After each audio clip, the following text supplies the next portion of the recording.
Hello everyone, welcome back to magnet brains. मैं हूं स्वाति, आपकी स्पोकन इंग्लिश एजुकेटर।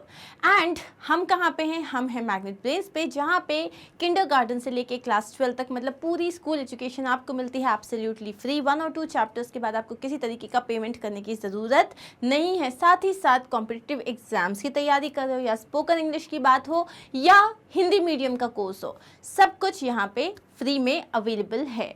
अब हम स्टार्ट करने क्या वाले हैं स्पोकन इंग्लिश कोर्स में। आज हम अपना नेक्स्ट लेसन स्टार्ट करने वाले हैं। इसका मतलब आपको जो प्रॉपर बेसिक इंग्लिश सीखना है ना, जिसमें आप सेंटेंसेस क्रिएट कैसे करोगे, आपको वर्ब के फॉर्म्स पता होने चाहिए, आपको टेंसेस पता होना चाहिए, ये सब हम जानते हैं हमारे स्पोकन इंग्लिश कोर्स के लेसन्स में, जो कि लर्न बेसिक इंग्लिश के टैब में आपको पूरा हर जगह मिल जाएगा।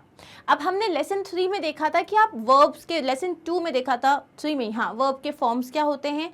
फिर हमने देखा था कि किस तरीके से आप जो हो सिंपल प्रेजेंट टेंस हुआ या present continuous, past simple, past continuous, इससे सेंटेंसेस फ्रेम कैसे करते हो। अब है ना, क्या होता है, वर्ब के फॉर्म्स तो पता चल गए, लेकिन हमें वर्ब के फॉर्म्स याद नहीं होता है ना। और बेसिक मिस्टेक्स कहाँ करते हो? ईट, एट, ईटन, हर्टेड हो जाता है। तो ऐसी कुछ चीज़ें हैं जो आप गलत कर देते हो। अब आप वो नहीं करोगे, क्यों? क्योंकि अब ना हम बहुत सारे वर्ब्स जो कि हमारे बहुत डे टू डे लाइफ में हम यूज़ करते हैं, उनके फॉर्म्स देखेंगे। साथ ही साथ हर तरीके के फॉर्म के अपन सेंटेंसेस देखेंगे। चलिए मैं बताती हूँ कैसे। तो सबसे पहले जैसे हमने यहाँ पे वर्ब लिया फॉरगेट। अब पहली चीज़ तो ये कि आप इसको प्रोनाउंस कैसे करते हो। हाउ वुड यू से दिस वर्ड? मुझे वर्ड बोल के बताओ, इस वर्ड को कैसे बोलोगे? It's not forget, it's not forget, it's forget. इसमें फॉरगेट होगा ये, ठीक है? It's forget, not forget, forget. पहली चीज़ ये समझ में आ गई। फॉरगेट का मतलब होता है भूल जाना, किसी भी चीज़ को भूल जाना। जैसे कि मैं अपनी पेंसिल जो है घर पे भूल आई, आई फॉरगॉट माई पेंसिल। या मैं चीज़ें भूल जाती हूँ, आई फॉरगेट थिंग्स। तो यहाँ पे अब मैं आपको बताऊंगी ये 3 फॉर्म के, मतलब इस वर्ब के जो 3 फॉर्म्स होते हैं। पहला होता है simple past is forget. Past में आप बोलते हो फॉरगॉट, फॉरगॉट। अब ये फॉरगॉट नहीं होता, फॉरगॉट। एंड पास्ट पार्टिसिपल में the word is forgotten, forgotten, forgotten, ठीक है? अब ये जो सेंटेंस है मैं बताती हूँ यूज़ कैसे होता है। जैसे कि अगर कहा गया मैं आजकल भूल जाता हूँ, मैं आजकल भूल जाता हूँ, यहाँ पे पहली चीज़ आपको ये समझनी चाहिए, आप प्रेजेंट की बात कर रहे हो कि इन दिनों क्या हो रहा है, और इन दिनों कुछ हो रहा है, तो आप बात कर रहे हो सिंपल प्रेजेंट टाइम की, जिसमें वो कह रहा है मैं आजकल भूल जाता हूँ। मैं इज आई, आजकल मतलब नाउ अ डेज, भूलना मतलब होता है फॉरगेट। तो आप क्या बोलोगे? Now a days I forget things, मैं चीज़ें भूल जाता हूँ। या अब जैसे मैं आजकल भूल जाता हूँ, तो now a days I forget, I forget, that is it. अब एक और है, मैं जल्दबाजी में भूल गया। यहाँ पे वो पास्ट की बात कर रहा है, तो पास्ट में आप इसे तो यूज़ नहीं करोगे। मैं जल्दबाजी में भूल गया, तो आप क्या कहोगे? I forgot in haste, I forgot in haste। इसका मतलब क्या होता है कि मैं जल्दबाजी में भूल गया। अब ये जो वर्ड है, अगर आपको इस वर्ड का मीनिंग नहीं पता है तो इसको तुरंत अपनी वोकैबुलरी नोटबुक में लिख दीजिए। इसका मतलब होता है जल्दबाजी, जल्दबाजी मतलब हरी, इन अ हरी, ठीक है? इसका मतलब होता है जल्दबाजी या इन अ हरी। मैं भूल जाऊंगा। अब आपने बोला अरे मुझे मत बताओ ना, मैं भूल जाऊंगा। जैसे किसी ने बोला ये काम कर देना, अरे मैं भूल जाऊंगा। अब मैं भूल जाऊंगा मतलब हम फ्यूचर की बात कर रहे हैं, तो आप क्या बोलोगे? I will forget. फ्यूचर में कभी भी आपको वर्ब का फर्स्ट फॉर्म ही यूज़ करना है, सेकेंड और थर्ड फॉर्म नहीं आएगा अगर आप सिंपल फ्यूचर टेंस की बात कर रहे हो। मैं उसे भूल चुका हूँ। अब यहाँ पे आप ये जो सेंटेंस यूज़ कर रहे हो, मैं उसे भूल चुका हूँ, मतलब एक चीज़ जो ऑलरेडी ख़त्म हो चुकी है। मतलब यहाँ आप परफेक्ट टेंस यूज़ करोगे, आई हैव। अब अगर परफेक्ट यूज़ कर रहे हो तब आपको यूज़ करना है वर्ब का थर्ड फॉर्म, और आप बोलोगे I have forgotten her, I have forgotten her. Understood? यहाँ पे ये जो अपन आज एक्सरसाइज कर रहे हैं, इसमें आपको समझना क्या है कि ये जो वर्ड्स हैं, अब आप इनकी सेंटेंसेस में कभी गलती नहीं करोगे। कभी भी गलत नहीं होगा। तो forget का मतलब होता है भूलना। 3 जो इसके फॉर्म्स होते हैं वो है forget, forgot, forgotten। Clear with this much? चलिए अब आपको करना क्या है, इसी से आप ना सेंटेंसेस क्रिएट करने की कोशिश करो। जैसे कि अरे मैं तो भूल गया था, आई forgot, मैं भूल जाता हूँ, आई forget, मैं भूल जाऊँगा, आई will forget, या तुम मुझे भूल चुकी हो, you have forgotten me, भूल चुकी हो मतलब कोई काम कंप्लीट हो चुका है, तब बोलोगे you have, you के साथ have आएगा और वर्ब का थर्ड फॉर्म आ जाएगा you have forgotten me। Are we clear with this? चलिए नेक्स्ट हमारा वर्ब क्या है, tell। tell मतलब होता है बताना, tell मतलब होता है बताना। अब इसके जो 3 फॉर्म्स होते हैं वो होते हैं tell, told and told। Second और थर्ड फॉर्म इसका हमेशा सेम होता है। I want to tell you something, मैं तुम्हें कुछ बताना चाहती हूँ। I told you not to do this, मैंने तुम्हें बताया था ऐसा मत करो। I have told you everything, मैं तुम्हें सब बता चुकी हूँ।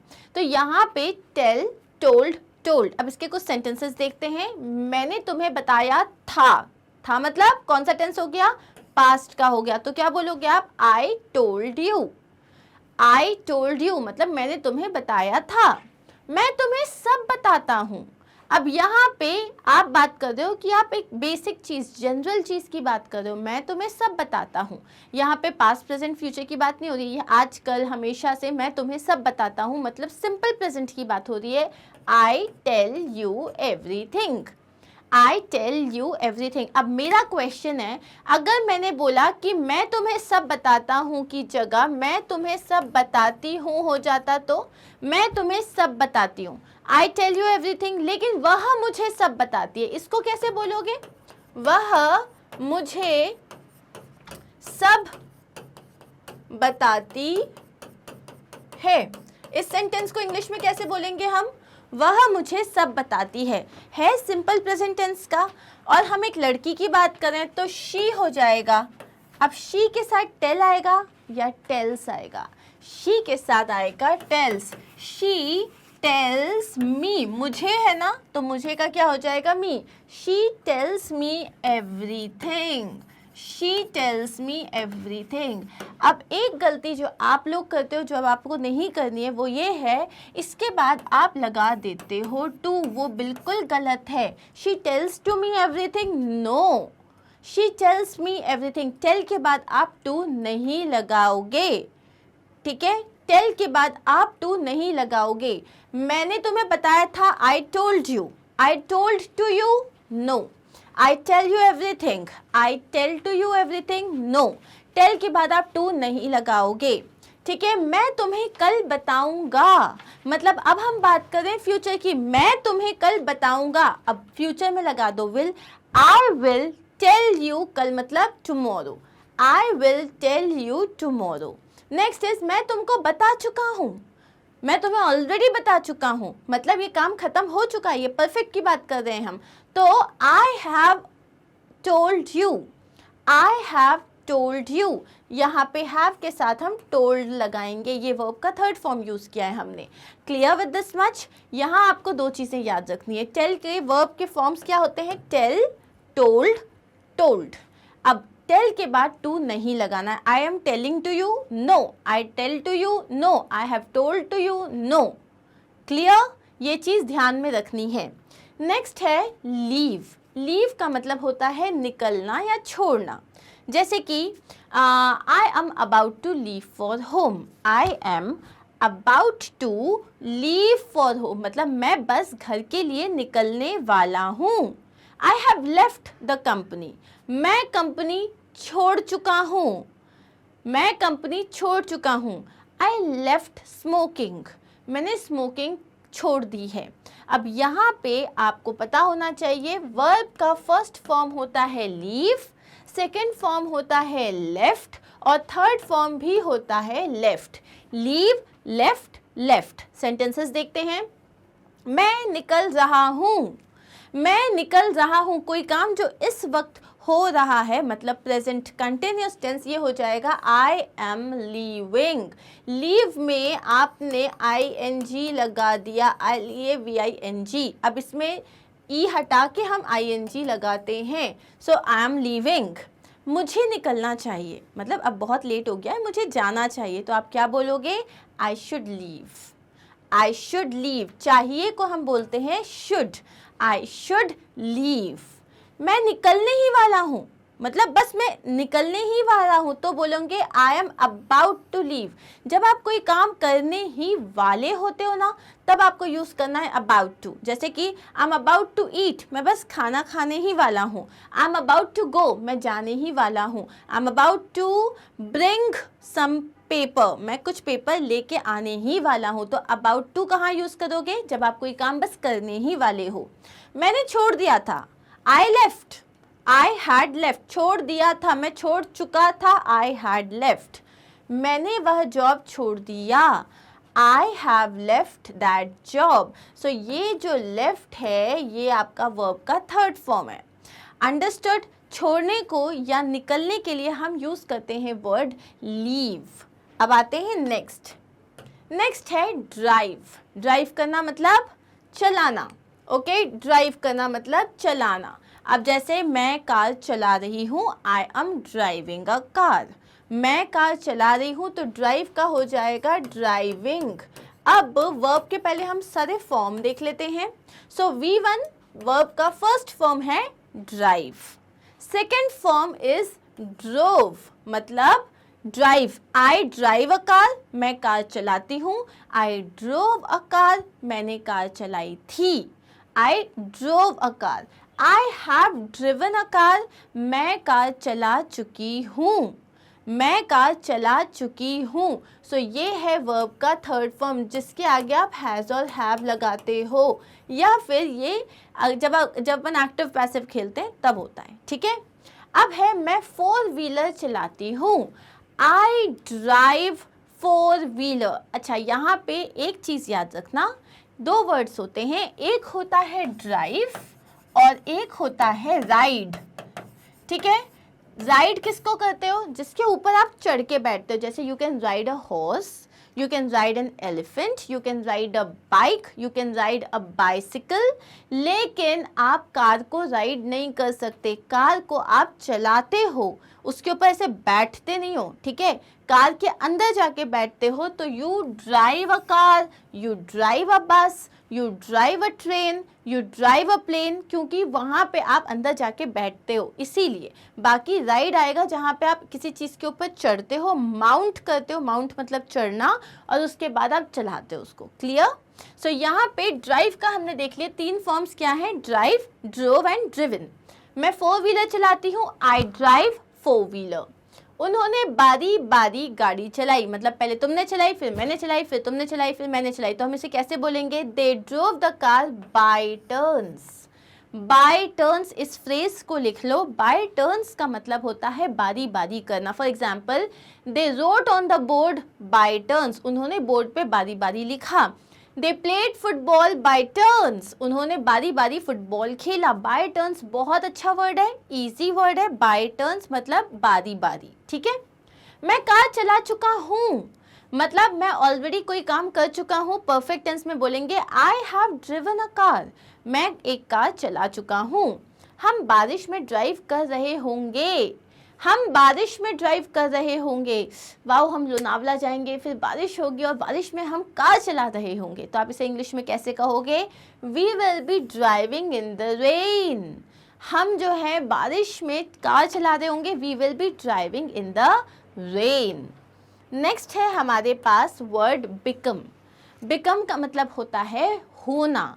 बिकम का मतलब होता है होना। For example, I want to become a doctor, मैं एक डॉक्टर बनना चाहती हूँ। सो यहाँ होना भी हो सकता है और बनना भी हो सकता है।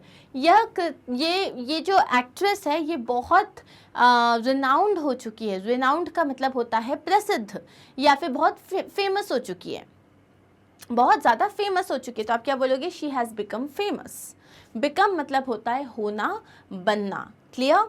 अब बिकम का फर्स्ट फॉर्म हो जाएगा बिकम, सेकंड हो जाएगा बिकेम, और थर्ड वापस हो जाएगा बिकम। इसीलिए इस चीज़ को बहुत ध्यान में रखना है। Become, became, become, I have become बोलोगे, आई हैव बिकेम नहीं बोलोगे। क्लियर? तो आप क्या बोलो, जैसे किताब बहुत प्रसिद्ध हो चुकी है, the book has become quite popular. The book has become, हो चुकी है, किताब एक सिंगुलर चीज़ है तो हम लिखेंगे हैज़, और होने को बोलते हैं become. The book has become quite popular. हम पिछले साल संपत्ति में रुचि रखते थे, मतलब पिछले साल उनको कोई सामान खरीदना था, लेट्स से उन्हें घर खरीदना था या कार खरीदना था, उसमें उस वक्त उनकी रुचि थी। तो आप क्या बोलोगे, वी बिकेम इंटरेस्टेड, रुचि को बोलते हैं interested. We became interested in the property last year, पिछले साल हम उस प्रॉपर्टी में इंटरेस्टेड थे, आज नहीं है, हमारे पास पैसा खत्म हो गया तो अब हम बिल्कुल इंटरेस्टेड नहीं है। वे एक महान पत्रकार बन गए हैं, काम खत्म हो चुका है। जो चीज़ बन गए हैं तो क्या बोलेंगे, वे, मतलब एक, कोई एक इंसान है तो हम उसके लिए बोलेंगे ही हैज़ बिकम। यहाँ पे क्या आएगा, ही हैज़ बिकम। ये become third form of the verb है जो हैज़ और हैव के बाद आएगा। He has become a great journalist. हम अच्छे दोस्त बन गए, हम अच्छे दोस्त बन गए। We became great friends, we became great friends, हम अच्छे दोस्त बन गए। ओके, अब बिकम के बाद नेक्स्ट है राइट। राइट का मतलब क्या होता है, लिखना। लेकिन आप क्या बोलते हो, I have wrote, I have writed. So ये जो है बहुत ही गलत ब्लंडर्स हैं जो हमें बिल्कुल नहीं करना है। राइट का फर्स्ट फॉर्म होता है राइट, सेकेंड फॉर्म होता है रोट, और थर्ड फॉर्म होता है written. I write a letter, मैं एक खत लिखता हूँ। आई रोट अ लेटर, मैंने एक खत लिखा था। I have written a letter, मैं एक लेटर लिख चुका हूँ। अंडरस्टूड? एग्जाम्पल देखते हैं। वह अपने बाएं हाथ से लिखती है, दाएं बाएं, बाएं मतलब क्या होता है, लेफ्ट हैंड। सो वह अपने बाएं हाथ से लिखती है, शी राइट्स, क्योंकि आप एक जनरल ट्रुथ बता रहे हो, आप डेली की बात बताते हो कि हमेशा जब भी वो लिखती है अपने बाएं हाथ से लिखती है। तो ये एक सिंपल प्रेजेंट टाइम का जो हो गया सेंटेंस हो गया। तो आप बोलोगे she writes, writes with her left hand. कभी भी आप हाथ की बात कर रहे हो, you write with a pen, you write with a quill. Harry Potter और जो जितने भी वो मैजिकल क्रिएचर्स होते थे वो लोग, they use to write with a pen. Understood? उसने अपनी खरीदारी की सूची एक नैपकिन पर लिखी। खरीदारी की सूची मतलब होता है शॉपिंग लिस्ट। मैंने ये वर्ड्स आपको ऐसे दिए हैं जो आप इजीली इंग्लिश में आप कनेक्ट कर सकते हो। खरीदारी मतलब जो आपको खरीदना है, उसकी सूची मतलब लिस्ट। सो उसने अपनी शॉपिंग लिस्ट जो है वो एक नैपकिन पे लिखी थी। सो शी रोट, पास्ट की बात हो रही है, she wrote her shopping list on a napkin. उन्होंने बहुत सारी कविताएं लिखी। तो आप जैसे किसी के पोएट के बारे में बात करो तो आप क्या बोलोगे, ही रोट मेनी पोम्स। उन्होंने बहुत सारी कविताएं लिखी, ही रोट मेनी पोम्स। उन्होंने लंबे समय से उन्हें नहीं लिखा है, तो he has not written to them for a long time, मतलब उन्होंने काफ़ी टाइम से उनको कोई खत नहीं लिखा है। अब मैं आपको कुछ सेंटेंसेस दे रही हूँ जिनको आपको इंग्लिश में ट्रांसलेट करना है, जैसे कि मैं उसे खत लिखा करती थी। अब मैं आपको इसमें एक चीज बताती हूँ, जब आप कोई काम किया करते थे उसको आप बोलते हो यूज टू। फॉर एग्जाम्पल, मैं डांस किया करती थी, आई यूज टू डांस। मैं ट्रैकिंग किया करती थी, आई यूज टू ट्रैक। मैं गाना गाया करती थी, आई यूज टू सिंग। ठीक है, मैं पढ़ाया करती थी, आई यूज टू टीच। तो अब यहाँ क्या होगा, मैं उसे खत लिखा करती थी। इसका आंसर आप मुझे कमेंट सेक्शन में बताओगे। ठीक है, आगे बढ़े तो राइट के 3 फॉर्म आपको पता चलेगा, राइट, रोट, रिटन। अब नेक्स्ट हमारे पास जो वर्ड है वो है फॉल, मतलब गिरना। तो इसका जो वर्ब का फर्स्ट फॉर्म होता है वो होता है फॉल, सेकंड होता है फेल, और थर्ड होता है फॉलन। मैं गिर जाता हूँ, आई फॉल। मैं गिर जाता हूँ मतलब मैं कभी कभी गिर जाता हूँ, आई समटाइम्स फॉल। वो गिर गया था, ही फेल। वो गिर चुका है, ही हैज़ फॉलन। सो यहाँ पे आपको क्या याद रखना है, जब हम सिंपल प्रेजेंट की बात कर रहे हैं या सिंपल फ्यूचर की बात करें तब हम फॉल यूज़ करेंगे, पास्ट में हम फेल यूज़ करते हैं, और मतलब अगर हम परफेक्ट टेंस की बात करते हैं तब हम फॉलन यूज़ करते हैं। अब एग्जाम्पल्स देखेंगे। मैं फर्श पर गिर गया और मेरा कूल्हा टूट गया। So I fell on the floor, I fell on the floor and broke my hip. Broke my hip, hip का मतलब क्या होता है? आपका कूल्हा, ठीक है। तो आप धड़ाम से गिरे और आपका कूल्हा टूट गया, मतलब I fell on the floor and broke my hip, I fell on the floor and broke my hand, I fell on the floor and broke my leg. Understood? लगभग सभी पत्ते गिर गए हैं, तो आप क्या बोलोगे? Almost all the leaves have fallen. गिर चुके हैं, और वो बात अभी भी सही है। गिर गए मतलब ऐसा नहीं कि कल गिर गए थे तो आज सारे के सारे वापस आ गए, नहीं। तो almost all the leaves have fallen. क्या टॉम गिर गया? Did Tom fall? क्या महेश गिर गया? Did Mahesh fall? बहुत सिंपल आंसर है। मैं सो गया, आई फेल अस्लीप। अब इसके अलग अलग तरीके होते हैं बोलने के, जैसे कि मैं सो गया मतलब आई स्लेप्ट बोल सकते हो, या फिर आप बोल सकते हो आई हिट द सैक। ऐसे बहुत सोने के तो बहुत तरीके होते हैं, लेकिन अभी हम बात कर रहे हैं अस्लीप, तो यू ऑलवेज फॉल अस्लीप। ये कोलोकेशन है, हमेशा अस्लीप के पहले आप जैसे ना आई फेल अस्लीप या आई फॉल अस्लीप, आप ऐसे ही बात करोगे। नेक्स्ट इज मुझे तुमसे प्यार हो गया है। अब मुझे तुमसे प्यार हो गया है, तो प्यार में क्या होता है ना, लोग प्यार में ऐसे गिर जाते हैं, ऐसे ना यूं करके गिर जाते हैं। आई डोंट नो ऐसा क्यों बोलते हैं, लेकिन ऐसा ही बोलते हैं। मुझे तुमसे प्यार हो गया है, I have fallen in love with you. मैं तुमसे मतलब मुझे तुमसे प्यार हो चुका है, अभी कल हुआ था, आज भी हो रहा है, अभी भी है। तो आप क्या बोलोगे? I have fallen in love with you. ठीक है, clear with this much? Next देखते हैं। अब यहाँ पे होता है, अभी मैंने क्या बोला? फॉल। फॉल का मतलब गिरना। एक और वर्ड होता है ड्रॉप। ड्रॉप का मतलब भी होता है गिरना, लेकिन फॉल मतलब क्या है? कोई चीज़ गिर गई, आप गिर गए। लेकिन ड्रॉप मतलब कोई चीज़ छूट गई और गिर गई। जैसे कि आपने अपनी चाबियां गिरा दी, ये पेन अगर गिर गया तो द पेन हैज़ फॉलन की जगह बोलूँगी आई ड्रॉप द पेन, ऐसे भी बोला जा सकता है।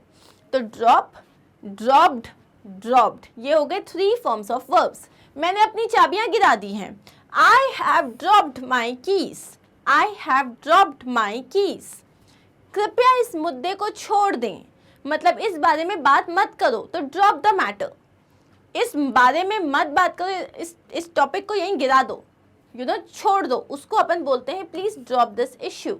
जैसे कोई दो लोग लड़ाई कर रहे हैं, आपने क्या बोला? अरे बस करो यार, हो गया, कितनी बात करोगे इस बारे में, कितना झगड़ा करोगे? क्या बोलोगे? Please drop this issue, please drop this fight, please drop this matter, okay, please drop this discussion, please drop this argument. कितने सेंटेंसेस समझ में आ गए? और देखो, वह बहुत अजीब है, वह चीज़ों को गिराता रहता है, मतलब वो बहुत ही अजीब इंसान है। जब देखो यहाँ जाएगा तो कुछ गिरा देगा, वहाँ जाएगा तो कुछ गिरा देगा। तो इसको इंग्लिश में कैसे बोलेंगे? He is very awkward. यहाँ पे ऑकवर्ड का मतलब क्या है? अजीब।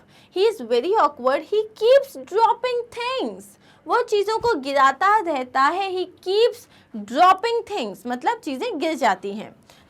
मध्य सर्दियों में तापमान हिमांक बिंदु से नीचे गिर सकता है। हिमांक बिंदु का मतलब होता है फ्रीजिंग पॉइंट, ठीक है। मध्य सर्दियों में मतलब मिड विंटर में तापमान को हम कहते हैं टेम्परेचर, वो हिमांक बिंदु को हम कहते हैं फ्रीजिंग पॉइंट। तो हम क्या बोलेंगे? Temperature can drop. टेम्परेचर कभी फॉल नहीं होता, टेम्परेचर हैज़ फॉलन आप कभी नहीं बोलोगे। आप बोलोगे टेम्परेचर का गिर गया है, मान लो बहुत ज़्यादा टेम्परेचर कम हो गया तो आप बोलोगे टेम्परेचर हैज़ ड्रॉप्ड, लेकिन फॉलन कभी नहीं बोलोगे। क्या बोलोगे? Temperature can drop below freezing point in mid winter. Temperature जो है मिड विंटर में फ्रीजिंग पॉइंट के नीचे जा सकता है। अब है हमारे पास नेक्स्ट वर्ड है डाइव। डाइव का मतलब होता है गोता लगाना। तो अभी जैसे समर्स हैं, सो समर्स में क्या होता है? समर्स में आपको पूल में जाना बहुत अच्छा लगता है, और जो लोग बहुत अच्छे से स्विमिंग कर सकते हैं उनको डाइव करना बहुत अच्छा लगता है। डाइव का मतलब होता है गोता लगाना। अब इसके 3 वर्ड्स होते हैं dive, first form dove, second form dived, third form dive, dove, dived. I like to dive, मुझे डाइव करना पसंद है। आई डोव येस्टरडे, मैंने कल छलांग लगाई थी, मैंने कल जो है गोता लगाया था। आई हैव डाइव्ड, तो यहाँ पे इसका मतलब क्या हो गया, मैं डाइव कर चुका हूँ। उसने स्विमिंग पूल पर छलांग लगा दी, she dove into the swimming pool. बच्चे नाव से गोता लगाना पसंद करते हैं। The children like to dive off the boat. वे हर रोज गोता लगाना पसंद करते हैं। They like to dive every day. बहुत से लोग डाइविंग का आनंद लेते हैं। Many people enjoy diving. Are we clear with this much? Many people enjoy diving. उन्हें अब यहाँ पे डाइविंग एक नाउन की तरह यूज हो रहा है कि उन्हें डाइविंग करना पसंद है। क्या करना पसंद है? डाइविंग करना पसंद है। They like to dive every day, उन्हें हर दिन डाइव करना पसंद है। The children like to dive off the boat, बच्चों को बोट से, नाव से छलांग लगा के डाइव करने में बहुत मजा आता है। अब है नेक्स्ट वर्ड होता है लेंड।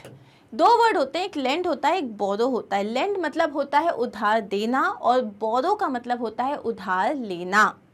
इसको याद रखना, लेंड का मतलब होता है उधार देना। जैसे आपने किसी को भी उधार दिया, कैसे? अच्छा, इसके पहले तो 3 फॉर्म्स पढ़ लेते हैं। 3 फॉर्म्स क्या है? लेंड पहला फॉर्म हो गया, लेंड पास्ट और लेंड पास्ट परफेक्ट। वर्ब का फर्स्ट फॉर्म लेंड होगा, डी आएगा और सेकंड और थर्ड में लास्ट में टी आ जाएगा। बस मैं इसे आपको उधार दूंगा। I will lend it to you, मैं आपको इसे उधार दे दूंगा। लेकिन लेट्स सपोज कि कोई आपका एक पेन है, तो आपने बोला यार बहुत अच्छा है आपका पेन, तो आपने क्या बोला, ठीक है मैं तुम्हें उधार दे देता हूँ, मतलब तुम्हें चाहिए तो तुम रख लो, थोड़े दिन बाद वापस कर देना। I will lend it to you. मुझे अपनी साइकिल उधार दे दो, मतलब मुझे किसी चीज़ के लिए प्रैक्टिस करनी है तो तुम मुझे अपनी साइकिल उधार दे दो। Lend me your bicycle, lend me your bicycle.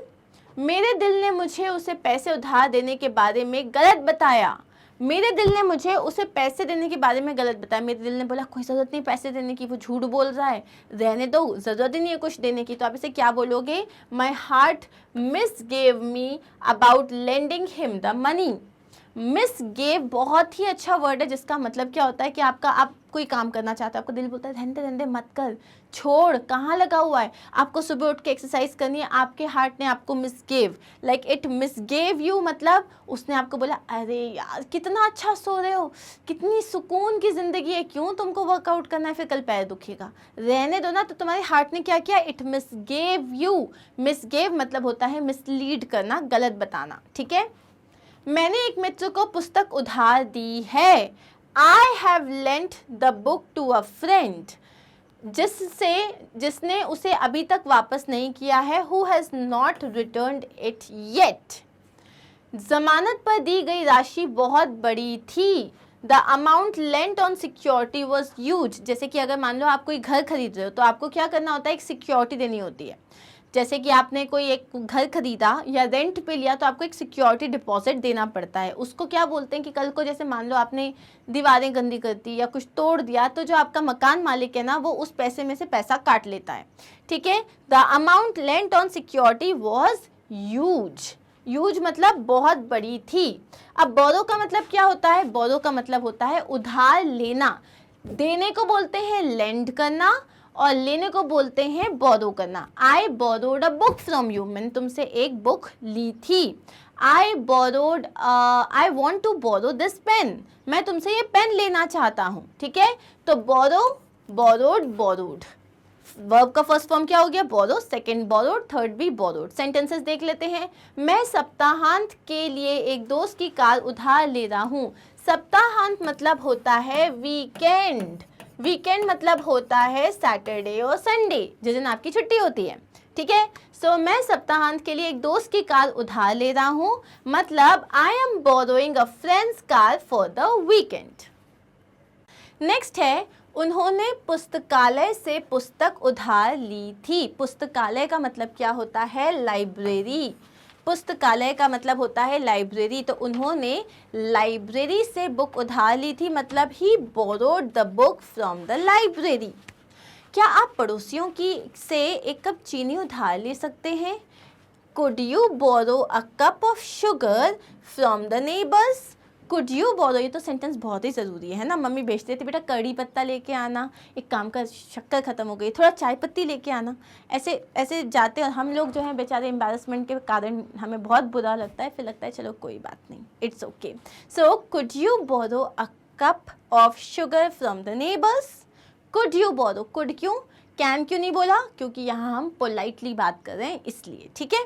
जब भी आप रिक्वेस्ट कर रहे हो किसी को, पोलाइटली बोल रहे हो, तो कुड यूज़ करते हो। उसने मुझसे 20,000 रुपये उधार लिए हैं, तब आप क्या बोलोगे, she has borrowed 20,000 rupees from me. अब अगर मुझे ये कहना है मैंने उसे 20,000 उधार दिए हैं, तब क्या बोलोगे, मैंने उसे 20,000 उधार दिए हैं, I have lent 20,000 rupees to her. Lent to her, borrowed from her. किसी को दिया, to her, लिया उससे, from her. Remember this thing, ठीक है। अब है wake up. Wake up मतलब क्या हो जाता है, जागना। तो यहाँ पे क्या हो जाएगा, wake up, past हो जाएगा woke up, और इसका जो past participle है वो हो जाएगा woken up. Wake, woke, woken. अब wake up का मतलब क्या हो जाता है, जागो, चलो उठो, चलो उठो, नाश्ता तैयार है। Get up, come on, get up, come on, wake up, breakfast is ready. It's not breakfast, it is breakfast. Breakfast, very good. So चलो उठो, नाश्ता तैयार है, come on, wake up, breakfast is ready. बच्चे जाग गए और पता चला कि कुछ गड़बड़ है। The children woke up and found out मतलब पता चला उन्हें that something was wrong. क्या वह कभी सुबह 5 बजे उठी है? Has she ever woken up at 5 o'clock in the morning? Has she ever? क्या कभी भी वो सुबह 5 बजे उठ चुकी है? मतलब यहाँ पे हमें थर्ड फॉर्म यूज करना पड़ेगा, तो हम बोलेंगे woken up. वह अभी तक स्थिति की गंभीरता से नहीं जागे हैं, मतलब अभी भी उनको ये सिचुएशन कितनी सीरियस है समझ नहीं आ रहा है, तो आप क्या बोलोगे, he hasn't yet woken up to the seriousness of the situation. उसे अभी तक सिचुएशन की सीरियसनेस समझ ही नहीं आई है, सो हम बोलेंगे he hasn't yet woken up. woken up मतलब जागे ही नहीं, अभी भी सो ही रहे हैं वो, ठीक है। नेक्स्ट होता है कट। अब कट इसलिए इंपॉर्टेंट है, कट का मतलब तो काटना सबको पता है, लेकिन ये कट का तीनों फॉर्म में कट ही होता है। प्लीज प्लीज प्लीज कटेड मत बोलना आपसे, ठीक है। I have cutted it for you, so you don't cut the brinjal और वेजिटेबल्स और fruits, you cut my heart. Don't use cut और cutted whatever, no, cut cut cut, ठीक है। मुझे आम को काटने के लिए एक तेज चाकू चाहिए। I want a sharp knife. तेज चाकू मतलब sharp knife to cut the mangoes. उसने सैंडविच को त्रिकोण में काट दिया। She cut the sandwiches into triangles. आपने अपने बाल कहाँ कटवाए? Where did you get your hair cut? Where did you get your hair cut? उन्होंने तेरी आज्ञा के अनुसार कपड़ा काट दिया है। They have cut the cloth as per your command. मतलब तुमने जैसा बोला था एग्जैक्टली वैसे ही उन्होंने कपड़ा काट दिया है। आज्ञा को हम बोलते हैं कमांड। क्या बोलोगे? कमांड बोलोगे। Next is bite. बाइट का मतलब होता है दांत से काटना। कच। I want to like I want to bite your finger. मैं तुम्हारी जो है ना उंगली है ना उसको काट देना चाहती हूँ। I want to bite your finger. She bit my finger. उसने मेरी उंगली काट दी। Past. She bit my finger. Oh, don't sit next to her. She has bitten my finger. मतलब वो मेरी उंगली काट चुकी है। तो फर्स्ट फॉर्म होता है bite, पास्ट फॉर्म होता है bit और वर्ब का थर्ड फॉर्म होता है bitten. मैं नहीं काटता, I don't bite. कुछ लोग घबराहट महसूस होने पर अपने नाखून काटते हैं, है ना, बहुत गंदी आदत है। तो some people bite their nails when they feel nervous. Tom ने मुझे काटा, टॉम bit me, पास्ट की बात हो रही है। उसे कुत्ते ने काट लिया, he was bitten by a dog. हो चुका है ये काम। उसे सांप ने काट लिया है, he has been bitten by a snake. So यहाँ पे bite, bit, bitten. अब मैं एक सेंटेंस बता रही हूँ कि वह सांप से डरता है क्योंकि सांप ने उसे काट लिया था। नहीं, ये तो अभी मैंने आपको नीचे लिख दिया। कुछ और सेंटेंस देती हूँ, जैसे कि मुझसे डरो मत, मैं काटती नहीं हूँ। वेरी गुड, ठीक है। सेंटेंस क्या है? सेंटेंस है मुझसे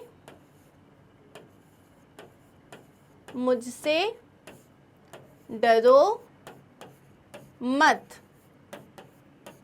मैं काटती नहीं हूँ। इस सेंटेंस को इंग्लिश में क्रिएट करना है, ठीक है। कमेंट सेक्शन में भेजना है। बहुत ही इजी सेंटेंस है। चलो नेक्स्ट क्या है? गो। गो मतलब बहुत सिंपल, गो मतलब जाना। और गो के 3 फॉर्म्स भी बहुत ज्यादा यूज करते हैं। गो जाना, वेंट गया था, गॉन जा चुका है। ओके, बट प्लीज मेरी वो स्टूडेंट की तरह जो है जवाब मत देना। जब मैंने पूछा था वो गया तो गया ही गया, वो ऐसा गया कि कभी वापस आया ही नहीं। आप बताओ इसका आंसर क्या होगा? इसको इंग्लिश में बताओ कैसे बोलेंगे। एनीवेज, मैं हर रोज विद्यालय जाता हूँ। I go to school every day. मेरे पिता पिछले महीने जर्मनी गए थे। My father went to Germany last month. आप जा सकते हैं, you can go, you may go. वह एक फिल्म देखने गई है, she has gone to watch a movie. वे यात्रा पर गए हैं, they have gone on a trip. सूरज ढल चुका है, the sun has gone down. ढलने को आप जो हो सेट भी बोलते हो, द सन हैज़ सेट मतलब ढल चुका है, या आप गॉन डाउन भी कह सकते हो, ठीक है। तो यहाँ देखो, I go to school, I go school every day नहीं, I go to school every day. My father went Germany, no he went to Germany. She has gone to watch a movie, और उसके बाद the sun has gone down. Okay, next है हमारे पास लेना। Take का मतलब होता है लेना, वापस लेना। तो टेक के 3 फॉर्म्स हो जाएंगे, take, took, taken. I take your blessings, मैं आपकी जो ब्लेसिंग्स है वो लेता हूँ। शी टुक योर ब्लेसिंग्स, वो आपकी ब्लेसिंग्स ले चुकी है, मतलब उसने ली थी।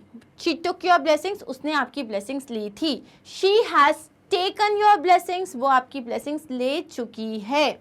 मैं आज अपना नया बैग लेना चाहता हूँ। आई वॉन्ट, कोई काम आप करना चाहते हो तो आप बोलते हो want. I want to take my new bag today. वह आमतौर पर रात के खाने के बाद नहाते हैं। He usually takes a bath after dinner. Takes a bath after dinner. उसने कुछ पैसे लिए। He took, she took some money. मैंने एक बड़ी जिम्मेदारी ली है। I have taken a big responsibility. उन्हें रिश्वत नहीं लेनी चाहिए। They should not take bribe. Take, took, taken.